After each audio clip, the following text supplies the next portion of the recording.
Matapos ang 6 na tapatan, ang score 2 points ang Striving Feathers habang 4 points ang Solid 6.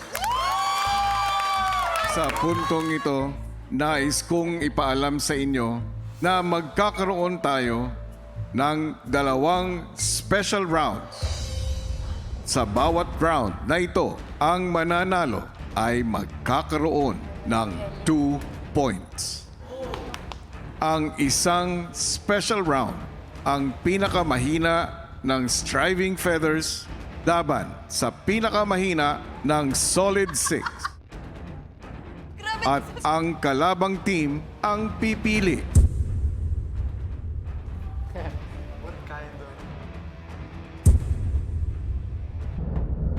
Matapos ang anunsyo, ang 2 grupo pinag-usapan ang pipiliing pinakamahina sa kabilang grupo. Yeah. Oo. Sorry, PSM! Kasi sila yung hindi nakagawa. Si Eliza binigyan ng tip sina Sofia at Carmel. Pag hindi ko yung bola, kasi sinipan mo, dadiretso siya ganun. So yung mo siya na kumalma, kahit nasa dulo siya, okay lang. Tapos sinipan mo, dahan-dahan lang, basta stable siya. Ang nahuhuling grupo na Striving Feathers, tila hirap mamili ng pinakamahina sa kabilang grupo. Lahat sila magaling eh. Wait, guys, let's actually decide kung sino yung pipiliin. Parang dito. Sino na lang yung pinakamabagay na nakuha? Sophia. Sophia na lang. Siya yung wala pang loob. Feeling ko ang pipiliin, it's either ikaw o Sophia and Joaquini. Feeling ko ako. Kaya, Crystal yung ano. Sobrang kalma, tapos sobrang steady dapat. Medyo pressure to, pero kailangan natin yung points. Kung sino man mapipili sa akin, kailangan natin yung points. Kung sino man mapipili sa akin. Alam ko na po sa sarili ko na the other group will pick me, kuya, or ako po mismo mag-volunteer sa group ko na ako na lang. Sa aming 6, kuya, kanina, lahat po sila, kuya, may galing, kuya. Siguro dun po talaga ako nagkulang kanina, kuya.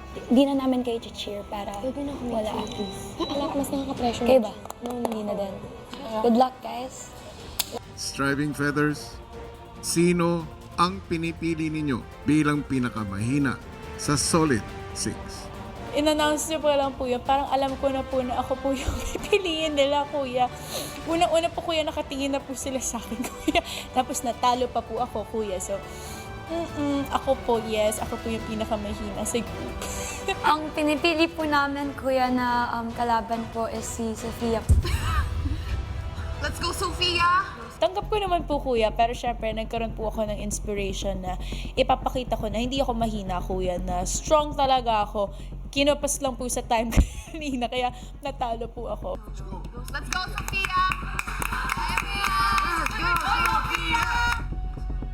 Solid 6, sino ang pinipili niyong pinakamahina sa Striving Feathers?